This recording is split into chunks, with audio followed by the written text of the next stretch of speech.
In this video, we'll be showing you how we clean our LG washing machine's filter. Now, the very first thing that we're going to do is unplug the washing machine. With it unplugged, we can now begin to locate the filter. So the filter on ours is located on the bottom left corner. And in order to get to it, we will need to remove this access panel. We can do so by simply pushing down on the tab and gently sliding it down. Now we see that we have the hose and the filter itself both exposed.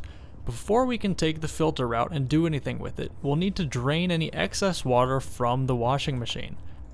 To drain the water, we can gently pull the hose out from the washer and then remove the cap, thus allowing the water to flow into a container that we have set aside to catch it.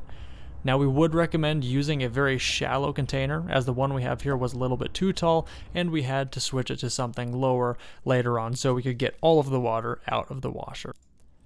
And as you can see, with that cap removed, the water is flowing right out of the washer, and here we did have to switch to that shallower pan, which we would recommend you start with in the first place. The idea here is just to get all of the water out, so when you remove the filter, it's not going to be flooding you when you pull it out of the machine. Okay, so we have the water coming out. It's just about finished here. So now we will go ahead and take our cap, put it back onto the hose, and now we can move on to removing the filter itself.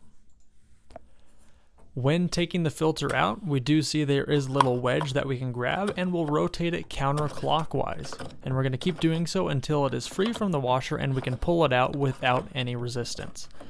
And just like that, we slide it out. Thankfully, it doesn't look too dirty, but we're going to go ahead and take it upstairs to give it a quick rinse off just in case. So we're rinsing off any excess dirt or debris that is in here. Also, if there is any like big pieces of debris, then we would have taken those and just thrown them in the trash rather than washing them out. Our filter is now ready to go back in the washing machine. We just need to make sure that it aligns with the base plate inside the machine and it slides in perfectly like that. And then we'll just rotate it clockwise until it is snug and back in place. And we can't forget about that hose. We'll go ahead, retract it back into the machine, and then clip it back into its place. And then finally, taking that access panel, we will close it on up.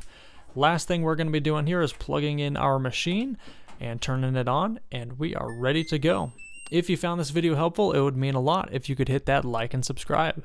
Thanks for watching.